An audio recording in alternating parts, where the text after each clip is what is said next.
दोस्तों, 5 राज्यों में चुनाव की घोषणा इलेक्शन कमिश्नर ने आज कर दी। 10 फरवरी से शुरू होकर 7 चरणों में और अंततः 10 मार्च को इसकी गणना होगी।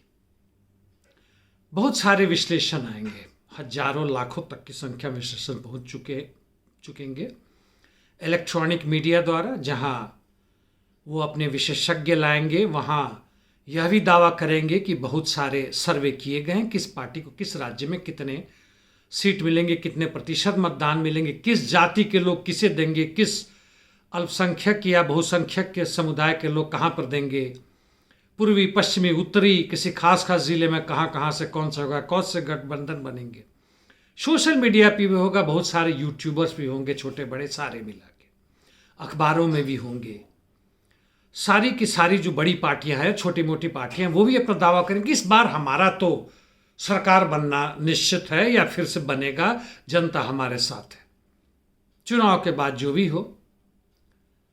कुछ दिन पहले मैंने यूपी के बारे में बातें की थी। मैं किसी खास राज्य के बारे में भी बात करने के मूड में नहीं हूं। आप देखेंगे, खुद भी देखेंगे। हमें सोचना यह है दोस्तों, कई प्रश्न उठते हैं। पहला यह कि क्या ये चुनाव निष्पक्ष और स्वतंत्र होंगे, फ्री एंड फेयर होंगे?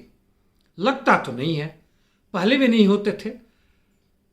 पहले जब मतदान पेटियों से होती थी तो उन्हीं की चोरी हो जाती थी या जबरदस्ती उस पर कब्जा कर लिया जाता था, बैठ के उसमें ठप्पे लगाते थे। आज ईवीएम है तो उसमें कहते हैं उसमें गड़बड़ियां हो रही हैं, चाहे अंदर से हो या बाहर से हो। मान लेते हैं कि मतदान केंद्र पे ना भी गड़बड़ी हो, तो क्या मतदान के पहले जिस ढंग से पैसे का सदुपयोग या दुरुपयोग किया जाता है, जनता को अपने वश में किया जाता है, झूठे वादे नहीं बल्कि झूठे वीडियो और फोटोज दिखा के, और पूरी की पूरी कोशिश की जाती है कि जनता कई भागों में विभाजित हो जाए। आइडेंटिटी पॉलिटिक्स, जाति, धर्म, क्षेत्र वगैरह वगैरह पे किया जाए। हर तरह के ड्रामा किए जाते हैं। जो जितनी बड़ी पार्टी, जितने पैसे, उतने ही बड़े ड्रामा।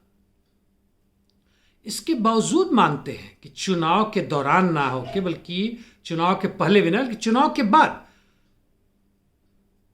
मतगणना के समय में अंत में 1000-2000 इधर उधर का आंकड़ों का करके पक्ष विपक्ष को जिता देते हैं। इसके बाद भी चुनाव हो गया, सरकार के गठन की प्रक्रिया चल रही है। एमएलए, एमपी या जितने भी ऐसे लोग हैं जिन्हें हम चुन कर भेजते हैं, वो खरीदने बिकने के लिए तैयार है। कोई मायने नहीं रखता है। कांग्रेस से भाजपा में, भाजपा से कांग्रेस में, वामपंथी भी कांग्रेस भाजपा में जा रहे हैं। पता नहीं क्या उनकी औकात रह गई है। यानी आपने जो भी सोच कर दिया हो कि अंतर नहीं पड़ता, इसके बावजूद मानते हैं कि आप दल बदल कानून के कारण आप नहीं कर सकते। इसके बावजूद आप वोट किसे देते हैं, क्या करते हैं, किस तरह के नियम बनाते हैं। किसान तो लड़ लड़ा के उन्होंने जो 3 कानून थे, काले कानून थे, उसे ध्वस्त किया, लेकिन उसके बावजूद वो गरीब हो रहे, उसके बावजूद आत्महत्या कर रहे थे कांग्रेस के समय से, भाजपा के समय। अब तो गणना ही बंद कर दिया, उसका आधार ही बदल दिया गिनने का।